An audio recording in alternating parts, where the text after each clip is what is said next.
Le traditionnel déjeuner de presse de la Caisse nationale de prévoyance sociale a été organisé ce mercredi. Cette rencontre a été l'occasion pour faire le bilan des activités de cette entreprise et définir les perspectives. Les détails tout à l'heure. Et puis nous parlerons aussi de la croissance du Nigeria qui est prévue pour 0,8% cette année selon le FMI. Bonsoir à tous et merci de nous suivre. Commençons tout de suite par cette information. La Caisse nationale de prévoyance sociale, CNPS, a organisé ce mercredi son traditionnel déjeuner de presse. Cette année, la rencontre s'est déroulée autour du thème « La CNPS en 2016 ». Une occasion pour les responsables de cette entreprise de faire le bilan des activités de 2016 et définir les perspectives pour l'année 2017. Max Soubi et Sorochelina. La Caisse nationale de prévoyance sociale CNPS se porte bien. Démonstration faite aux journalistes ce mercredi lors de ce déjeuner de presse. Ainsi, en 2016, en ce qui concerne la gestion de l'immatriculation, la CNPS a atteint 32 668 employeurs en 2016 contre 30 920 en 2015, soit un taux d'évolution de 17%. 704 060 salariés en 2016 contre 649 804 en 2015, soit un taux d'évolution de 32%. Pour les cotisations sociales, les cotisations déclarées en 2016 s'évaluent à plus de 250 milliards de francs CFA en 2016 contre environ 227 milliards de francs CFA en 2015. Pour ce qui est des cotisations recouvrées, elles sont passées d'environ 204 milliards de francs CFA en 2015 à 224 milliards de francs CFA en 2016, soit une évolution de 19%.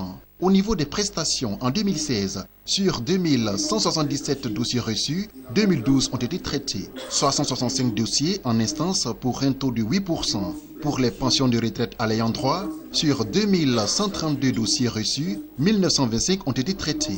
Pour les allocations familiales, sur 3924 dossiers reçus, 3631 ont été traités. Les mesures de révalorisation salariale ont connu une augmentation. Ainsi, le montant des allocations familiales est passé de 2500 francs CFA à 5000 francs CFA, soit une augmentation de 100%. Des résultats qui confortent l'institution sur le chemin du développement en 2017. Les perspectives de 2017, c'est de consolider déjà le régime de travailleurs salariés que nous gérons. À ce régime de travailleurs salariés géré par la répartition, nous voulons ajouter un régime complémentaire par capitalisation au titre de la retraite pour accroître le revenu de remplacement des retraités.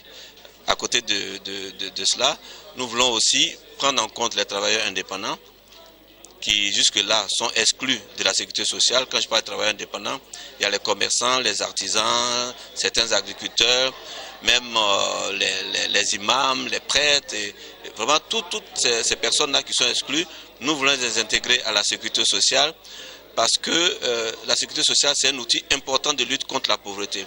Toute personne doit pouvoir avoir droit à une pension pour vivre de façon indépendante ses vieux jours.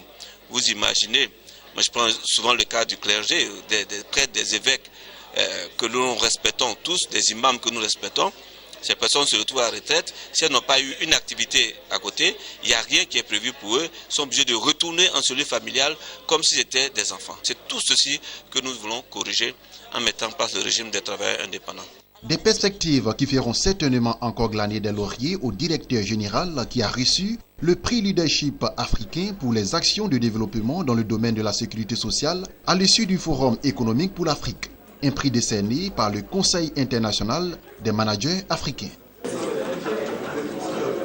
Voilà, je vous le disais en titre et vous le verrez en image. Dans son rapport sur les perspectives de l'économie mondiale, le Fonds monétaire international FMI prévoit une croissance de 0,8% pour l'économie nigériane cette année et de 2,8% en 2018.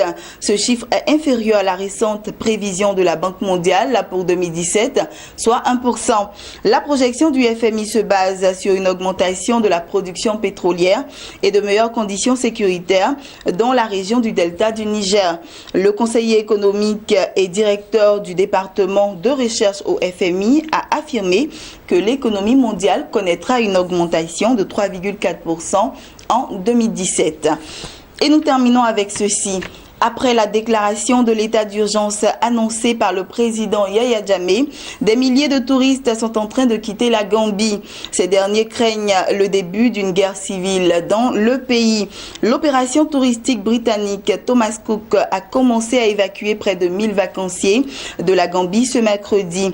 Ce dernier a indiqué qu'il prévoit des vols supplémentaires dans les 48 heures à venir pour permettre à 985 touristes de rentrer chez eux.